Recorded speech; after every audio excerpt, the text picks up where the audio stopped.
공시를 알아야 투자가 보인다.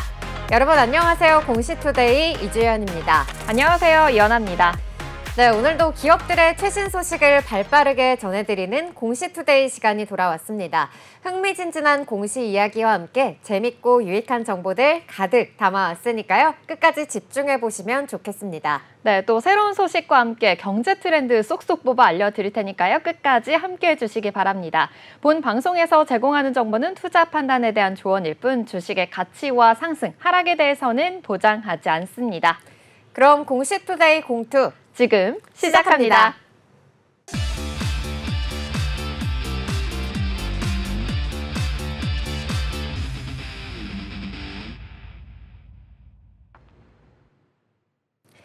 네, 그럼 본격적으로 공시 살펴보기 전에 8월 30일 금요일장 지나가고 있는 우리 시장 흐름 먼저 체크해 보도록 하겠습니다. 간밤 미증시는 이 GDP의 호조로 인해서 경기 침체 우려가 완화되면서 3대 지수 혼조세로 마감을 했습니다.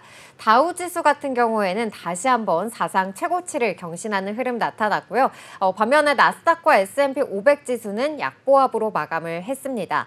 엔비디아를 제외하고는 그래도 애플과 아마존 등 대형 기술주들이 반등하는 모습 나타났습니다.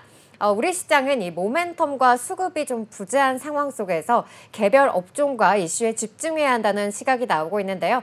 8월 들어서 국내외 투자자들이 경기 방어 업종의 비중을 확대했다는 점도 참고해 보시면 좋겠습니다. 먼저 코스피 지수 살펴보시면은 상승 출발하면서 계속해서 플러스권에서 움직이고 있습니다. 하루 만에 반등하면서 5일선을 다시 터치한 모습 나타났는데요. 현재는 0.61% 오르면서 2678선 지나가고 있습니다. 다음으로는 수급 살펴보겠습니다. 외국인은 오늘 매수와 매도를 계속해서 좀 반복하는 모습 나타나고 있는데요. 외국인 11시 40분을 기점으로 다시 매도로 전환을 하면서 6거래일 연속 물량 덜어내고 있습니다. 현재는 127억 원 물량 덜어내고 있고요. 반면에 기관은 하루 만에 매수 우위를 보이고 있습니다. 금융투자와 연기금 중심의 매수세 보여지고 있고요. 728억 원 사자세 보이고 있습니다. 다음으로 시총 상위 종목도 살펴보겠습니다. 오늘 반도체 투톱 빨간불 켜내면서 움직이고 있습니다. SK하이닉스는 다시 한번 17만 원 선 위로 올라온 모습이고요. 전일 시총 90조를 돌파했던 LG에너지솔루션은 오늘 쉬어가는 모습입니다. 현재 약보합권에서 머무르고 있고요. 삼성바이오로직스와 현대차도 강세를 보이면서 시총 상위 대형주들 대부분 상승하면서 움직이고 있습니다. 네, 이어서 코스닥도 살펴보도록 하겠습니다. 코스닥, 어제의 하락폭을 오늘은 좀 만회하는 모습입니다. 지금 현재 0.6% 상승하며 760선 지켜내주고 있습니다. 이어서 수급 상황도 살펴보도록 하겠습니다. 수급 외국인이 나홀로 사자세 보이고 있는데요. 외국인 4거래 연속으로 팔자세를 보였었는데요. 오늘은 매수세로 돌아섰습니다. 하지만 물량은 좀 많지 않은 모습 포착해 보시기 바랍니다. 기관은 2거래 연속으로 매도 우위 보이고 있습니다. 오늘 특히나 보안 관련된 종목들 상승하고 있습니다. 라온시큐어 18% 강세 보이고 있고요. 엑스게이트도 13%, 오픈베이스 9% 상승하고 있고요. 센즈랩까지 7% 강세 보이고 있습니다. 이와 함께 또 조선업도 함께 올라오고 있는데요. 1승 5%, KSP도 4% 흐름 이어지고 있습니다. 이어서 시가총액 상위 종목도 살펴보도록 하겠습니다. HLB가 에코프로를 제치고 코스닥 시가총액 3위로 올라왔습니다. 지금 현재 6%로 강한 흐름 이어지고 있는데요. 6.46% 강세 보이면서 96,600원 지나고 있습니다. 오늘 알테오제는 다소 쉬어가는 모습입니다. 2위로 내려앉았는데요. 2.85% 하락하면서 306,500원 지나고 있습니다. 뿐만 아니라 오늘 아이스크림 미디어 코스닥 상장 첫날입니다. 18% 약세 흐름 보이고 있는데요. 이 아이스크림 미디어는요, 국내 첫 디지털 교육 플랫폼 기업입니다. 오늘 8월 마지막 거래일입니다. 공시투데이와 함께 투자 전략 잘 세워보시기 바랍니다. 네, 그럼 저희는 코스피 시장에 올라온 공시부터 살펴보도록 하겠습니다. 이 합병이라는 산을 넘기 참 쉽지가 않은 것 같습니다. 저희가 셀트리온과 셀트리온 제약의 이 합병 무산이 됐다는 소식 전해드린 바 있었는데요. 이와 관련해서 두산도 공시를 냈습니다. 먼저 공시부터 살펴보시고 자세한 이야기 이어가도록 하겠습니다. 두산은 지난 29일 공시를 통해 당사는 주요 경영 의사결정에 대해 주주와 시장의 의견을 충분히 반영하는 회사의 정책, 기조, 기관 투자자의 우려 등을 종합적으로 고려해 비록 본건 포괄적 주식 교환을 통한 시너지가 존재하더라도 현 시점에서는 본 포괄적 주식 교환을 추진하지 않는 것이 적절할 것으로 판단한 바 두산밥켓과 포괄적 주식 교환 계약을 해제하기로 결정했다고 밝혔습니다. 두산밥켓과 두산로보틱스도 29일 각각 이사회를 열고 사업구조 재편을 위해 추진하던 양사 간 포괄적 주식 교환 계약을 해제하기로 결의했다고 밝혔는데요. 양사는 각각 대표이사 명의의 주주 서한을 내고 사업구조 개편 방향이 긍정적일 것으로 예상되더라도 주주분들 및 시장의 충분한 지지를 얻지 못하면 추진되기 어렵다고 생각한다면서 추후 시장과의 소통 및 제도 개선 내용에 따라 사업구조 재편을 다시 검토하는 것을 포함해 양사 간 시너지를 위한 방안을 계속 찾고자 한다고 전했습니다. 네, 이렇게 두산 바켓과 두산 로보틱스 결국 합병이 철회가 됐는데요. 진짜 합병이 쉽지가 않은 것 같습니다. 네. 말씀해 주신 대로 전에 우리의 셀트리온과 셀트리온 제안 무산 소식도 들려드렸고 어제는 SK이노베이션이랑 SKENS 또 그렇게 무산되는 소식까지도 들려드렸었잖아요. 이렇게 합병이 철회가 됐는데 구체적으로 좀 어떤 이유에서일까요? 네, 두산 밥켓과 이 두산 로보틱스의 합병이 철회된 이유는요, 크게 좀 두 가지로 나눠서 볼 수가 있겠습니다. 먼저 두산 밥켓 주주들의 반발이 컸기 때문인데요. 두산이 당초 추진했던 이 두산 밥켓과 또 두산 로보틱스의 주식 교환 비율은 1대 0.63이었는데요. 이 합병 비율에 따라서 두산 밥켓 주주들은 수익성이 높은 두산 밥켓 주식 대신에 이 적자가 계속해서 발생하고 있는 두산 로보틱스 주식을 받아야 하는 상황이기 때문에 굉장히 불만이 컸던 상황이었습니다. 두산 밥켓은 연간 1조 원의 영업이익을 내는 알짜 기업인데요. 반면 두산 로보틱스는 지난해 매출 530억 원에 192억 원의 적자를 기록했습니다. 하지만 국내 협동로봇 시장 1위로 미래가치가 높다는 이유에서 투심이 몰리면서 주가는 더 높은 상황이었는데요. 두산그룹은 시가대로 이 교환 비율을 산정하는 자본시장법을 따랐다고 했지만 이 두산밥켓 일부 주주들은 법을 최대한 악용한 사례라면서 비판을 한 겁니다.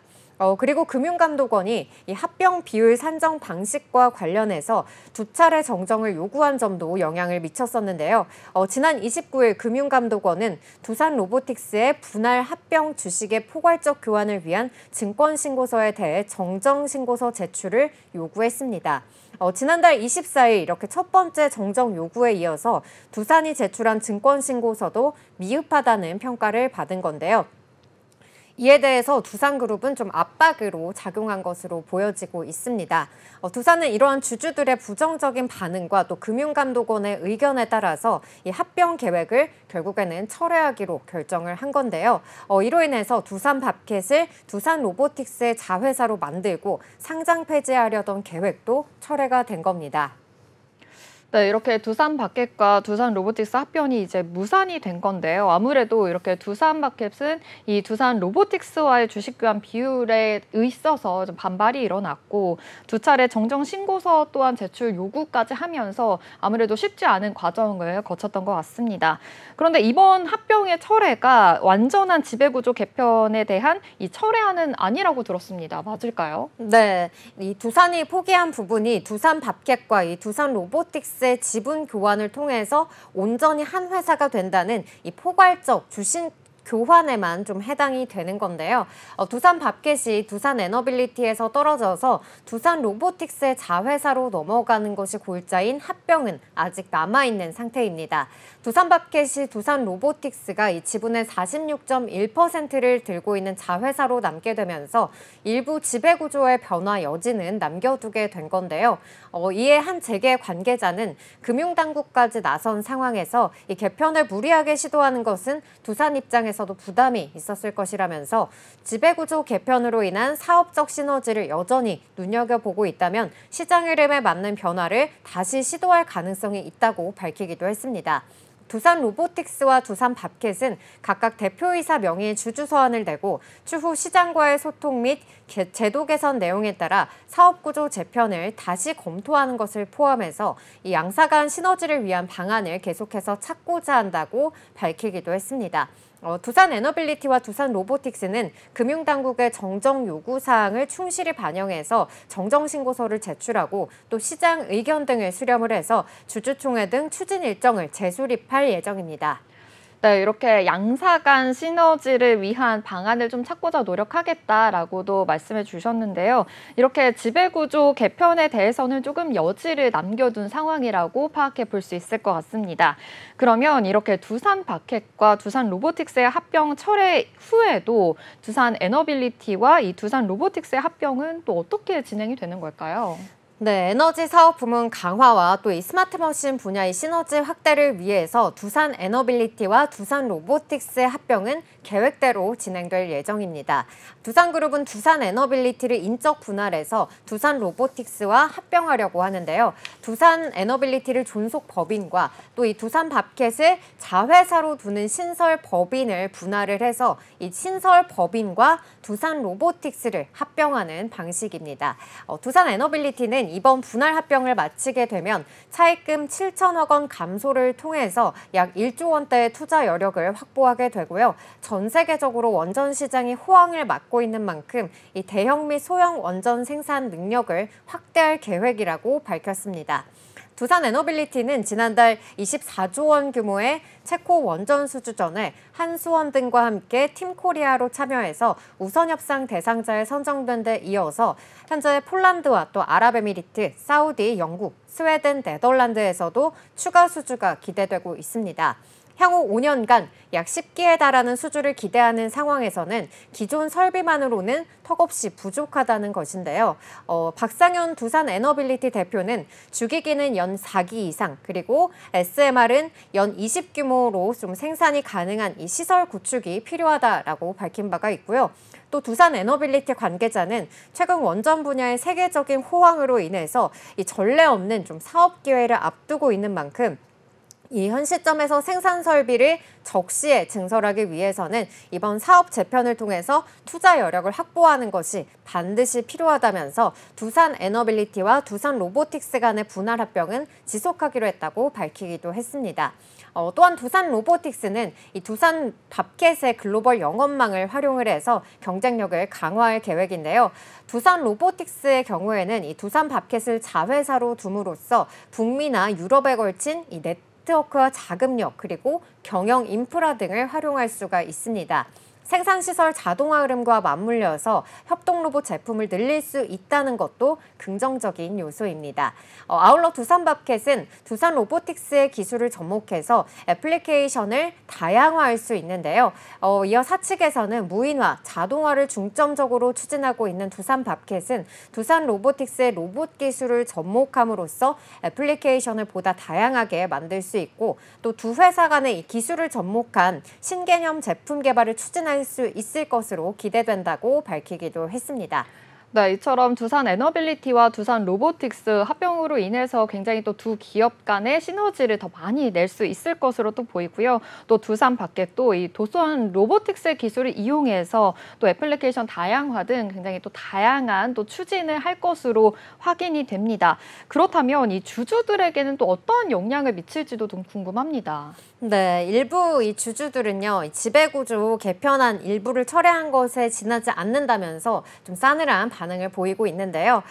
두산그룹의 이렇게 구조 개편이 두산 주주들에게는 좀 상당한 영향을 미칠 걸로 계속해서 나타나고 있습니다. 특히 두산바켓 주주들은 이번 합병 철회로 인해서 불확실성이 조금 증가할 수가 있는데요. 기존 계획이 철회됨에 따라서 두산그룹이 또 새로운 구조 개편을 통해서 주주 가치를 어떻게 보장할지에 대해서도 관심이 높아지고 있습니다. 소수주주 의결권 플랫폼 액트팀은 이 포괄적 주식 교환을 철회했다고 해서 이 사건의 본질이 변하지 않는다면서 두산 에너빌리티 입장에서는 기존과는 달라지는 게 없다는 이러한 입장을 밝히기도 했고요. 두산 에너빌리티의 부채 비율은 분할 전 131%에서 분할 뒤에는 160%로 치솟게 되고요. 이 두산 에너빌리티는 더 이상 두산바켓의 배당 수익을 향유할 수 없게 된다고 지적했습니다. 또 일부러 이렇게 두산바켓만 살려주면서 두산 에너빌리티 주주들을 궁지에 빠뜨리려는 이러한 계책으로 보인다면서 지배구조 개편안 중에 일부가 뒤늦게 변경된 데다가 주주들과의 소통도 부족했기 때문에 다음 달 25일 주주총회 개최는 사실상 불가능한 상태라고 덧붙이기도 했습니다. 이제 두산그룹은 이렇게 좀 주주들의 신뢰를 확보하기 위해서 보다 좀 투명하고 또 설득력 있는 전략을 제시해야 할 것으로 보입니다. 여기까지 두산 로보틱스와 두산 밥켓의 합병 철회 이슈와 관련해서 다양한 이야기들 짚어봤습니다. 네, 다음은 소개해드릴 코스피 기업은요, 삼성물산입니다. 이 삼성물산은요, 건설 분야와 또 상사 부분, 그리고 패션 부분과 리조트 부분까지 다양한 부분에서 사업을 영위하고 있는데요. 세부적으로 좀 건설 부분을 살펴보자면요, 이 건축과 토목, 그리고 플랜트, 주택, 미래산업까지 굉장히 또 다양한 사업을 영위하고 있습니다.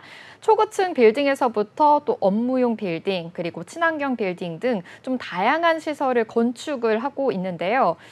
주연 앵커님 혹시 그 두바이 하면 생각나는 그런 무엇인가가 있을까요?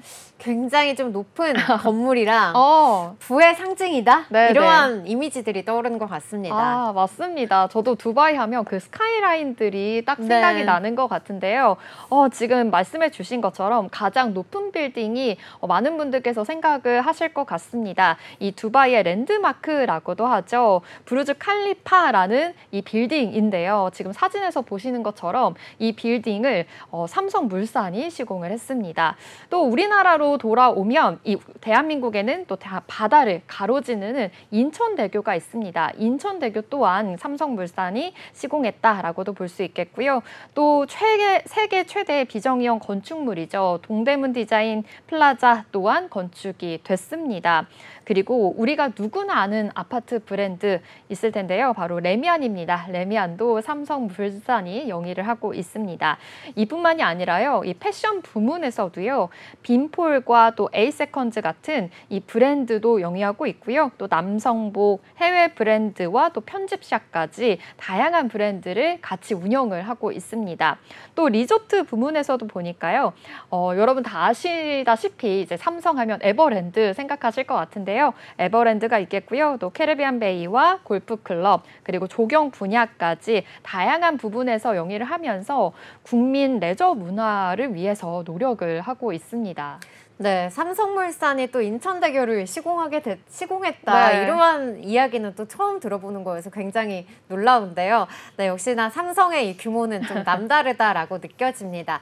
그렇다고 한다면 이번 공시 내용 좀 어떤 내용이 있었을까요? 네, 이번 내용 살펴보겠습니다. 바로 수주 관련된 공시였는데요. 자세한 공시 내용 살펴보겠습니다. 삼성물산은요, 이 삼성전자 평택 사업장의 P3 상부동편 이 FAB동에 이 복합동 마감 공사를 수주했다라고 공시했습니다. 지난 23년 2월 28일에 올라왔는데요. 종료일이 25년 3월 31일까지로 정정해서 올라왔습니다. 계약 금액은 1조 9,630억 원입니다. 이 삼성물산은 삼성전자 반도체 공장을 건설을 담당하는 만큼 이 하이테크 산업부에서 이 호실적을 바탕으로 해서요. 2023년도에는 역대 최고의 영업이익을 기록을 했습니다. 아무래도 이렇게 꾸준한 반도체 공장 증식으로 인해서 수주가 계속해서 이어질 것으로 보입니다. 네, 삼성전자 이 반도체 공장에 대한 수주 공시 살펴봤는데요. 삼성전자 아무래도 이렇게 반도체 공장 수주가 계속해서 좀 있는 만큼 삼성물산에도 굉장히 좀 안정적인 매출원이 될 것으로 보여지고 있습니다. 이 밖에 또 호주에서 그린 수소를 생산하는 시설도 짓는다면서요? 네, 맞습니다. 이 삼성물산 건설 부문에서요. 이 호주에 연간 최대 300톤의 그린 수소를 생산할 수 있는 시설을 짓습니다. 이 호주 퀸즐랜드주의 브리즈번에서 이 삼성물산과 호주 에너지 기업 라이온 에너지와 함께 하는데요. 그리고 이제 일본 기업 자회사인 DGA의 그 에너지 솔루션즈 호주가 이 그린 수소 공동 개발 협력을 맺었다라고 환경부가 밝혔습니다. 이번 협약을 좀 자세히 살펴보니까요. 이 브리즈번 항만에서 연간 최대 300톤의 그린 수소를 생산할 수 있는 시설 시설을 짓고자 체결이 됐고요. 이 삼성물산은 개발사로서 이 시설을 설계하고 또 건설하는 것은 물론이고요. 시운전까지 개발 전 과정에 참여한다고 합니다. 이번 브리즈번 항만 이 그린 수소 생산 시설 개발 사업을 수주하면서 이 삼성물산이 호주에서 앞으로 추진할 이제 다른 대규모의 그린 수소 생산 사업까지 좀 확장해 나가겠다라고도 밝혔습니다. 이 그린 수소가 무엇인가 보니까요. 재생 에너지를 사용해서 생산된 수소를 말을 합니다. 그러다 보니 이 생산 과정에서 이산화탄소가 전혀 배출되지 않습니다. 아무래도 이렇게 친환경 수소라고도 불릴 만큼 좀 좋은 호재가 아닐까라는 생각을 해보는데요. 이 환경부는 올해 호주를 그린 수소 중점 협력국으로 선정했습니다. 그리고 수주 지원단을 파견을 하는 등 이 수주 지원 활동을 계속해서 더 많이 펼쳐 나가겠다라고 밝혔습니다. 또 호주는 이 풍력과 또 태양광, 재생 에너지를 활용하기 좋은 환경인데요. 그러다 보니까 이 삼성물산 이외에도 고려 아연 등 이 여러 국내 기업이 재생에너지 사업이라든지 이제 이를 활용한 이 그린 수소 사업을 계속해서 펼쳐 나갈 예정이라고 이렇게 밝히기도 했습니다. 네, 수소가 계속해서 좀 미래 에너지원으로 주목을 받는 만큼 계속해서 삼성물산도 또 이쪽 분야에서의 수주도 계속해서 이어질 수 있었으면 좋겠습니다. 그리고 삼성물산 이 건설 부문에서 홈 플랫폼을 개발을 했는데요. 앱을 통해서 이 홈을 컨트롤할 수 있는 홈릭의 기능을 업그레이드했다고 하는데요. 이 소식은 또 어떤 이야기일까요? 네, 맞습니다. 이 삼성물산에서 야심작이 탄생했습니다. 바로 홈릭 2.0인데요. 이 앞으로 레면 아파트에 굳이 살지 않더라도 이 삼성물산 건설 부문에서 제공하는 이 주거 서비스를 이용할 수 있게 되는 겁니다. 이 삼성물산이 1년 만에 이 전국구로 사업 영역을 또 넓혔고요. 더욱 한층 강화된 플랫폼, 이 홈 플랫폼 홈릭 2.0을 공개한 겁니다.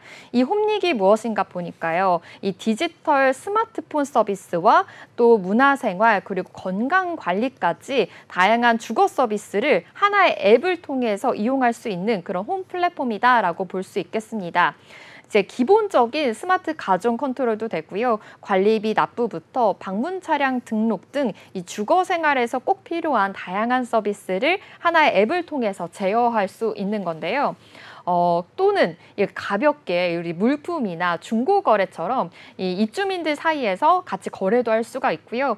또 이제 커뮤니티도 됩니다. 등산이나 러닝 등 이 소모임을 직접 만들어서 운영할 수 있는 커뮤니티 플랫폼도 있고요. 그리고 커뮤니티 시설을 통해서 또 예약할 수 있는 시스템까지 마련이 되어 있습니다. 그러다 보니까 이 아파트 안에서 커뮤니티 또 다양한 시설을 함께 즐길 수 있다라고도 볼 수 있겠는데요.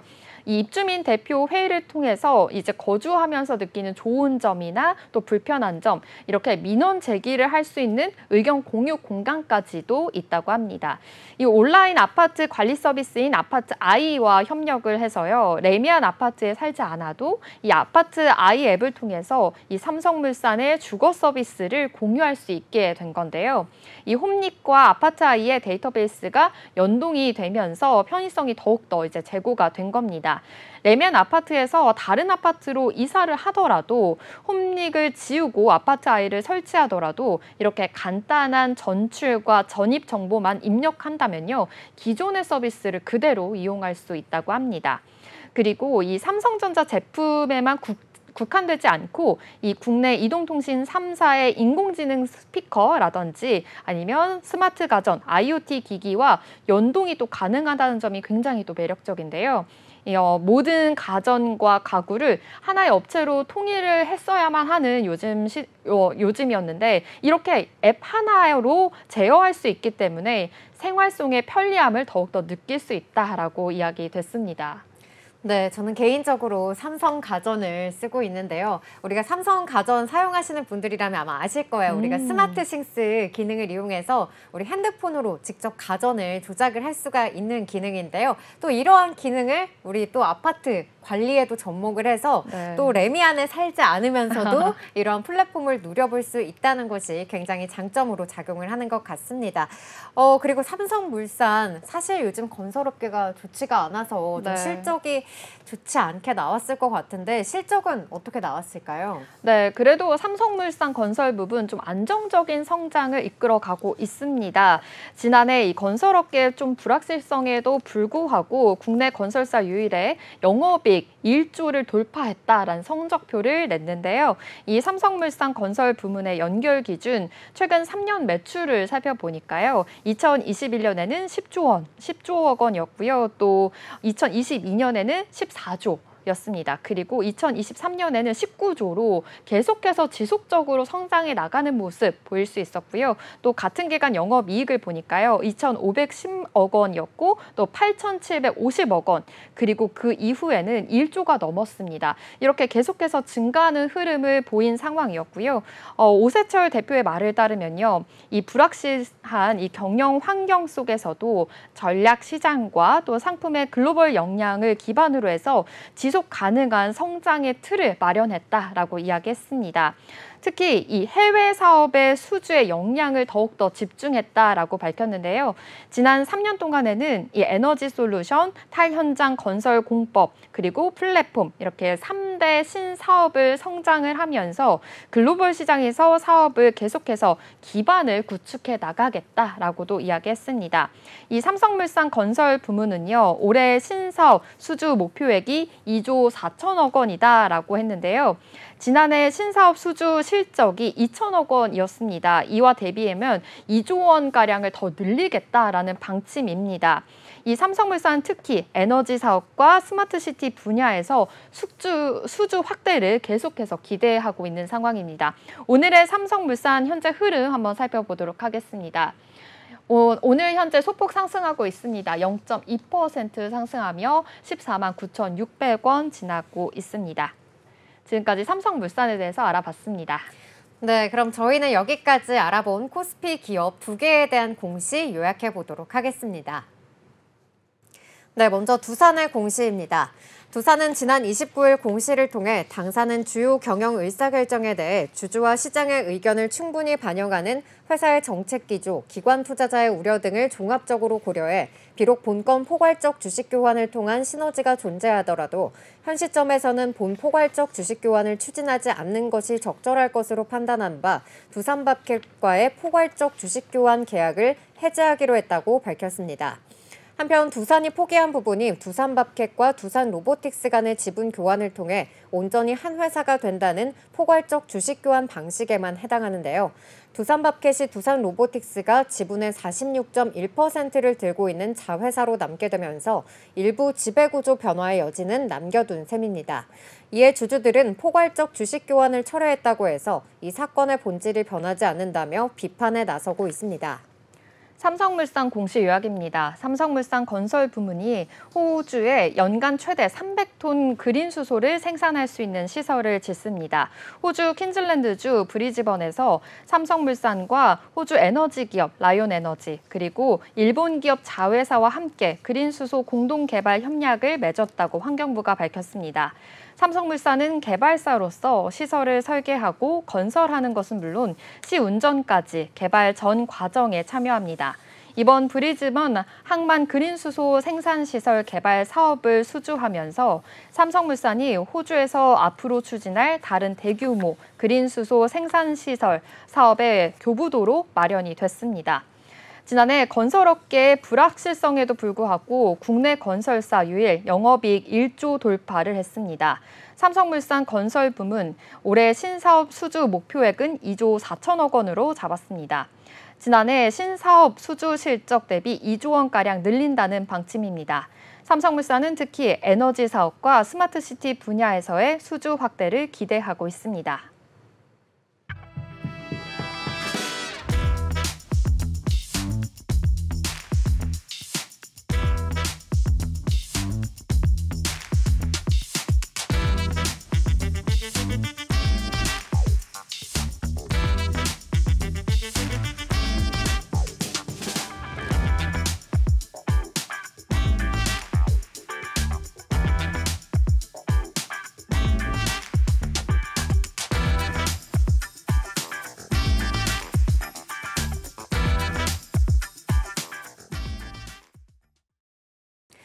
네, 그럼 저희는 이어서 코스닥 시장에 올라온 공시 살펴보도록 하겠습니다.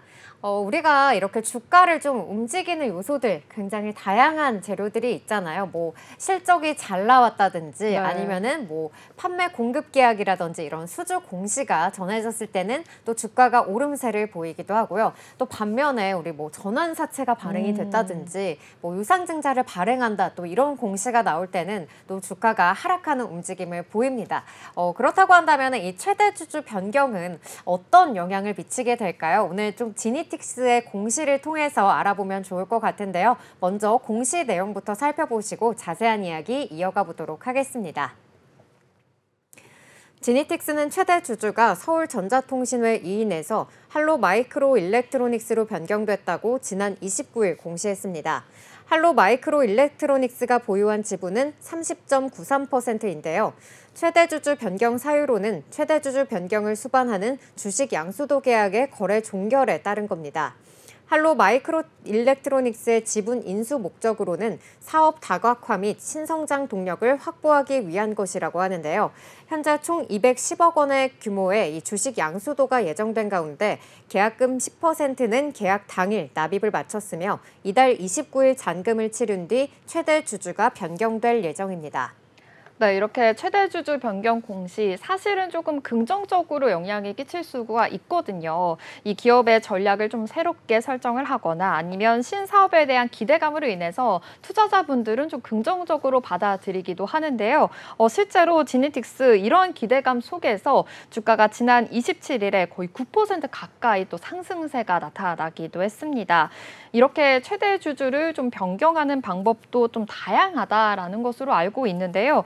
주식 양수도 계약 좀 정확히 어떤 건지 좀 어떠한 장점이 있는지도 좀 궁금합니다.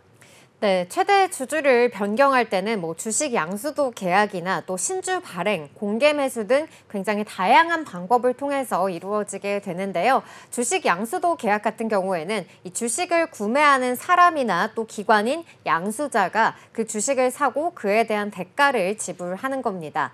이 계약은 양도자와 양수자가 이렇게 주식 수량이나 가격 그리고 결제 방식을 먼저 정하게 되고요. 매매 계약이 완료되면 이 주식의 소유권이 양도자에서 양수자로 이전이 되게 되는 겁니다. 주식 양수도 계약 같은 경우에는 비교적 신속하고 명확하게 이루어질 수 있다는 것이 장점인데요. 계약서의 양도 조건이나 또 대금 지급 방식, 주식 이전 시점 등을 상세하게 명시할 수가 있기 때문에 잠재적인 분쟁을 예방하는 데에서도 좀 도움이 된다고 할 수 있겠습니다.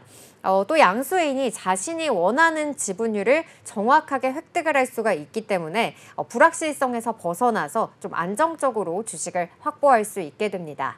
네, 이렇게 주식 양수도 계약 좀 신속하고 명확한 방법으로 아무래도 분쟁의 좀 예방에 도움이 된다라고도 말씀해 주셨고 이 계약을 좀 정확하게 할 수 있다는 점에서 이 최대 주주 변경의 한 방법이다라는 것을 확인해 볼 수 있었는데요. 지니틱스 좀 예전에는 좀 수차례 이렇게 최대 주주 변경이 무산되어 왔었잖아요. 네. 아무래도 그래서인지 이번 매각이 더 성공적으로 느껴지는 것 같거든요. 더 관심이 모아지고 있다면서요. 네, 이번 매각이 좀 최종적으로 이루어지게 될지 귀추가 주목이 되고 있는데요. 앞서 지니틱스 이 경영권 매각은 두 차례 무산되면서 몰취한 계약금과 중도금만 120억 원에 달하는 걸로 알려져 있습니다. 지니틱스의 매각이 앞서 수차례 불발됐다는 점을 고려한다면은 이번 계약 역시도 좀 엎어질 가능성을 배제할 수는 없는 상황인 건데요. 실제로 서울전자통신은 지난 2021년 4월 지니틱스의 최대 주주로 오른 뒤에 이듬해 9월 AB 프로바이오와 최대 주주 변경을 수반하는 지분 양수도 계약을 체결했지만 그해 12월 양측의 의견 차이로 계약이 무산됐습니다. 이후 올해 3월에는 이 서울전자통신이 지난 3월 지니틱스 주식 600만 주를 114억 원의 이 LAT와 예주산업에 매각하기로 했는데요. 하지만 잔금 미지급 등을 이유로 해서 매각이 철회가 됐습니다. 서울전자통신은 매수인이 잔금 지급 기일까지 잔금을 지급하지 않음에 따라서 타법인 주식 및 이 출자증권 처분 결정을 철회했다라고 밝혔는데요. 그러나 이 지속적인 매수인의 요청에 따라서 본 계약을 원활하게 종결시키기 위해서 매수인과 처분 금액 그리고 잔금 및 잔금 지급일 변경에 합의했다고 밝혔습니다. 이 합의에 따라서 매수인은 LAT와 예주산업에서 LAT와 이큐메슨 제약으로 변경이 됐고요. 매매 대금은 최초 114억 원에서 120억 원으로 소폭 증가를 했습니다. 하지만 양수인 측이 잔금을 지급하지 않으면서 끝내 불발된 바가 있습니다. 금융투자업계 한 관계자는 이번 최대주주 변경 소식에 대해서 이 계약일과 잔금 납입일 간에 한 달 이상의 차이가 있는 만큼 실제 납입이 이뤄지는지는 지켜볼 필요가 있다고 밝혔고요. 또 앞서 수차례 좀 매각에 실패를 했던 만큼 인수가 성사될 경우에는 기대감이 커질 수 있다라고 말하기도 했습니다. 네, 앞서 아무래도 이렇게 수차례 불발된 만큼 이번 계약에 대해서 좀 계속해서 좀 지켜보셔야 할 것 같은데요. 이번에 최대 주주로 변경한다고 밝힌 할로 마이크로 일렉트로닉스 어떤 기업인지 좀 궁금하거든요. 또 지니틱스도 어떤 기업인지도 좀 자세하게 살펴보면 좋을 것 같습니다. 네, 먼저 이 할로 마이크로 일렉트로닉스는 중국 상하이 증시에 상장된 기업인데요. 미국 캘리포니아와 중국 또 싱가포르에 연구소를 두고요. 아날로그 및 파워 매니지먼트 IC 설계를 주력으로 하는 기업입니다. 지난 23일을 기준으로 이 할로 마이크로 일렉트로닉스의 시총은 약 43억 위안, 우리 돈으로 8,145억 원을 기록하고 있습니다. 지난해 매출액은 422억 원, 당기순이익은 147억 원을 기록했고요. 총 자산은 871억 원이며 부채는 744억 원 수준으로 알려져 있습니다. 최대 주주 변경이 정상적으로 이뤄질 경우에는 사업 시너지가 커질 것으로 관측이 되고 있는데요. 이 지니틱스는 반도체 회로 설계 전문 팹리스 기업으로 시스템 반도체의 여러 분야 중에서도 가장 기본이 되며 이 대부분의 IT 전자기기들에 탑재되고 있는 터치 컨트롤러 IC가 이 당사의 핵심 제품입니다. 지니틱스는 스마트폰 등 모바일 기기 그리고 웨어러블 디바이스와 각종 가전기기에 적용되는 이 시스템 반도체를 설계해 왔습니다. 지니틱스는 올 2분기 별도 기준 영업이익이 7억 7,600만 원으로 전년 동기 대비 흑자 전환을 했는데요. 같은 기간 매출액은 전년 대비 95.25% 증가한 138억 3천만 원, 순이익은 전년 대비 흑자 전환한 8억 8,300만 원을 기록한 걸로 나타났습니다. 누적 기준으로는 매출액은 전년 동기 대비 154.64% 늘어난 297억 8,200만 원을 기록했고요. 영업이익은 3억 7,600만 원, 순이익은 6억 4,600만 원으로 모두 흑자를 기록했습니다. 한편 시장에서는 아날로그 반도체 그리고 전력용 반도체를 만드는 할로 마이크로 일렉트로닉스와 지니틱스는 접점이 좀 상당하다 이러한 평가를 내리고 있는데요. 서울전자통신 관계자는 과거 경영권 매각이 무산된 것은 이 매수인 측이 잔금을 지급하지 못했기 때문이라면서 이번 거래 대상인 할로 마이크로 일렉트로닉스는 자금력이 있는 회사인 만큼 잔금 납입을 기다리고 있다고 밝혔습니다. 네, 여기까지 지니틱스의 최대 주주 변경 공시와 관련해서 자세한 내용들 짚어봤습니다. 네, 다음 코스닥 기업 알아보도록 하겠습니다. 다음 코스닥 기업은요, 코인테크입니다. 2차 전지 장비 물류 자동화 강자다라고도 볼 수 있겠는데요. 이 코인테크는요, 1998년에 설립이 돼서요, 자동화 시스템 제조와 또 자동화 시스템 유지 보수, 그리고 2차 전지 소재 및 엔지니어링 사업을 영위하고 있습니다. 2차 전지와 반도체, 디스플레이, 이 석유화학 등 다양한 사업 분야에서 자동화 시스템을 구축을 하고 있는데요. 주요 제품을 보니까요. 2차 전지 공정 자동화 시스템은 전 공정까지 자동화를 확대해서 국내와 또 해외 2차 전지 기업들에게 또 납품을 하고 있습니다. 미국과 노르웨이, 독일 등 글로벌 2차 전지 제조사에 이 시스템 엔지니어링 프로젝트를 수행하면서 쌓은 이 네트워크와 또 국내 2차 전지 장비 업체들과의 협력 체계를 계속해서 구축을 하고 있는데요. 2021년에는 2차 전지 소재와 또 시스템 엔지니어링 기업인 탑 머티리얼의 지분을 인수했습니다. 이 사업과 연계해서 해외 배터리 신규 고객사 수주 규모 또한 계속해서 확대해 나가고 있는 상황입니다. 네, 코인테크 이렇게 공정 자동화 시스템을 구축하고 있다는 게 핵심인 것 같은데요. 2차 전지와 관련해서 이렇게 좀 해외에서의 교류 또한 활발한 모습 나타나고 있습니다. 그러면 이번에는 어떤 공시가 발표가 됐을까요? 네, 이번에는 공급 계약에 대한 공시였습니다. 자세한 공시 소식 살펴보겠습니다. 코인테크는 얼티엄 셀즈와 2차 전지 공정 자동화 시스템 공급 계약을 체결했다라고 공시했습니다.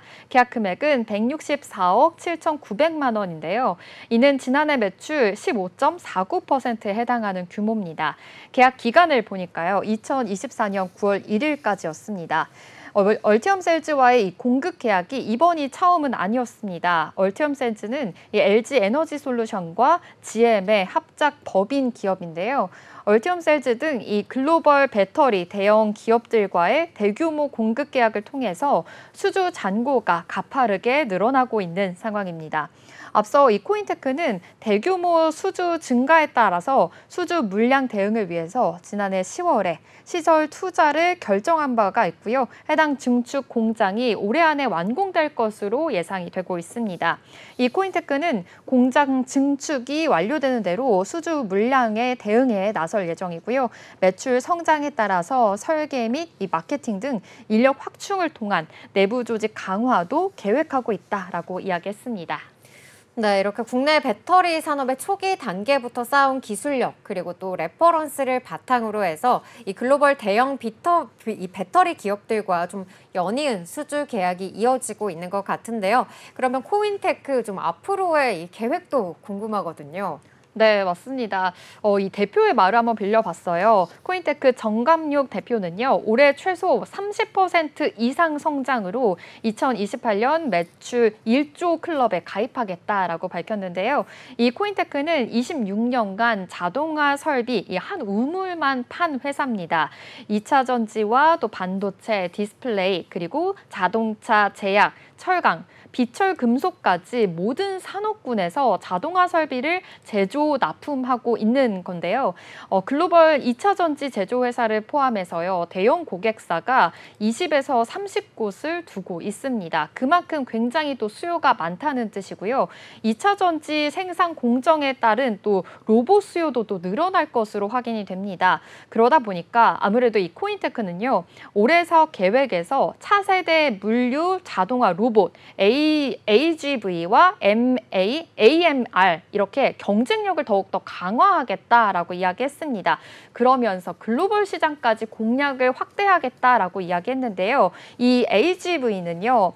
라이다와 또 3D 카메라로 공장 내에서 이 장애물을 감지해서요. 가상의 지도를 생성하고 또 자율주행을 이송하는 그런 제품입니다. 그러다 보니까 이 기존 주력 제품인 AGV는 이 연간 수백만 대 계속해서 공급을 하고 있고 지난해 개발한 AMR은요. 이 본격적으로 올해부터 공급할 계획이다라고 밝혔습니다.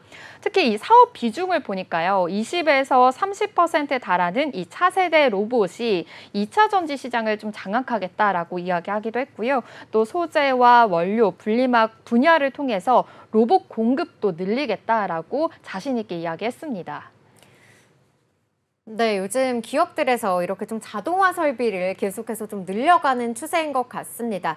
아무래도 이 중국에서 이 인건비도 계속해서 올라오고 있다고 하고요. 또 앞으로 이렇게 좀 많은 물량이 생기게 될 때 로봇을 사용하게 된다면 생산력을 향상을 시킬 수가 있기 때문에 기업들의 이런 움직임이 계속해서 나오고 있다고 합니다. 이에 따라서 코인테크도 좀 앞으로 좀 수주가 더욱더 활발하게 이뤄지지 않을까 하는 생각을 해보고요.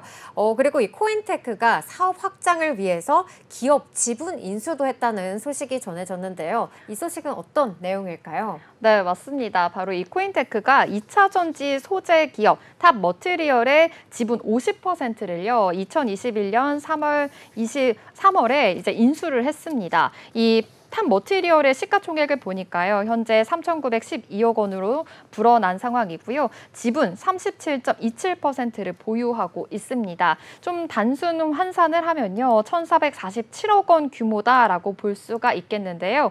이 코인테크의 시가총액의 55%에 달한다라고 볼 수 있겠습니다.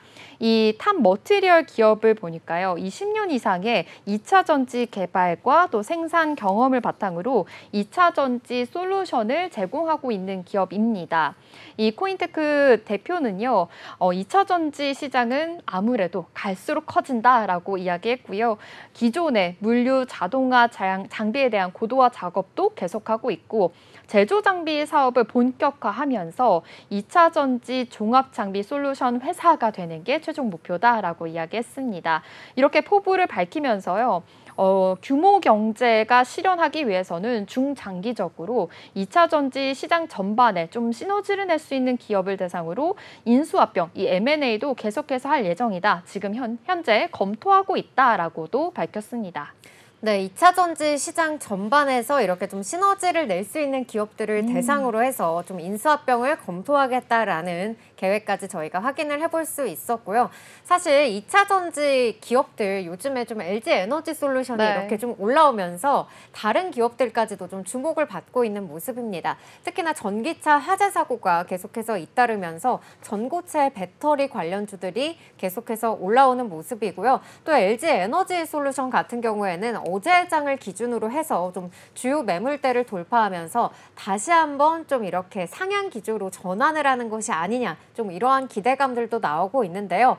하지만 아직까지는 이 전기차 캐즘이 극복되지 못한 그러한 상황이어서 2차 전지 기업들의 실적은 좀 전반적으로 부진한 흐름을 나타내고 있습니다. 그렇다고 한다면 이 코인테크의 실적도 어떻게 좀 나왔을지 궁금하거든요. 네, 코인테크의 실적 한번 자세히 살펴보도록 하겠습니다. 2차 전지 자동화 시스템 전문 기업 이 코인테크는요, 지난 2분기 연결 영업이익이 92억 원이었습니다. 전년 동기 대비해서 26.9% 좀 감소한 모습이었는데요. 같은 기간 매출액은요, 그래도 27.5% 좀 줄었으나 이 순이익이 좀 증가를 했습니다. 순이익은 184.4% 증가했습니다. 이 전기차 시장의 성장 둔화와 또 글로벌 배터리사의 투자 위축으로 인해서 요즘은 좀 영향을 받고 있는 요즘이지만요. 지난해부터 그래도 추진해 왔던 이 해외 시장 확장 전략과 또 수익성이 높은 이 신규 고객의 수주가 2분기부터 반영이 되고 있다라고 회사는 말했습니다. 또 올해는요, 2차 전지 시스템 엔지니어링 부분과 또 시너지를 확대함에 따라서 이 글로벌 고객사를 다변화할 것이다라고 이야기했고요. 또 차세대 전고체 전지 라인 수주도 또 속도를 낼 수 있을 것으로 회사는 설명했습니다. 이 코인테크 관계자는요, 하반기 이후부터 글로벌 배터리사의 투자가 계속해서 회복될 전망이다라고 이야기했고요. 기존 자동화 장비 외에도 신규 제품을 중심으로 해서 전 공정 분야에서 경쟁 우위를 확대해 나가겠다라고 이야기했습니다. 현재 흐름도 한번 살펴보도록 하겠습니다. 코인테크 사실 그 기관이 5거래 연속으로 사자세 이어지고 있는 상황인데요. 오늘은 다소 쉬어가는 모습입니다. 0.34% 하락하면서 14,730원 지나고 있습니다. 네, 저희는 여기까지 코인테크의 공시 살펴봤고요. 이어서 코스닥 시장 2개 기업에 대한 공시도 요약해 보도록 하겠습니다. 네, 먼저 지니틱스의 공시입니다. 지니틱스는 최대 주주가 서울전자통신회 2인에서 할로마이크로 일렉트로닉스로 변경됐다고 지난 29일 공시했습니다. 할로마이크로 일렉트로닉스가 보유한 지분은 30.93%인데요. 최대 주주 변경 사유로는 최대 주주 변경을 수반하는 주식 양수도 계약의 거래 종결에 따른 겁니다. 할로마이크로 일렉트로닉스의 지분 인수 목적으로는 사업 다각화 및 신성장 동력을 확보하기 위한 것이라고 하는데요. 현재 총 210억 원 규모의 주식 양수도가 예정된 가운데 계약금 10%는 계약 당일 납입을 마쳤으며 이달 29일 잔금을 치른 뒤 최대 주주가 변경될 예정입니다. 코인테크 공시 요약입니다. 얼티엄셀즈와 2차 전지 공정 자동화 시스템 공급 계약을 체결했다고 공시했습니다. 계약 금액은 지난해 매출 15.49%에 해당하는 규모입니다. 계약 기간은 2024년 9월 1일까지입니다. 네, 오늘 준비한 공시투데이는 여기까지입니다. 오늘 전해드린 기업과 다양한 정보들 여러분의 투자에 도움이 되셨으면 좋겠고요. 저희는 다음 주에도 더욱 알찬 내용으로 찾아뵙도록 하겠습니다. 네, 공시투데이 다시 보기는 네이버와 유튜브 채널 통해 가능합니다. 본 방송에서 제공하는 정보는 투자 판단에 대한 조언일 뿐 주식의 가치와 상승, 하락에 대해서는 보장하지 않습니다. 네, 그럼 오늘도 성공 투자에 한 걸음 더 나아가시길 바라면서 공시투데이는 다음 주 월요일 12시에 계속됩니다. 시청해주신 여러분 고맙습니다.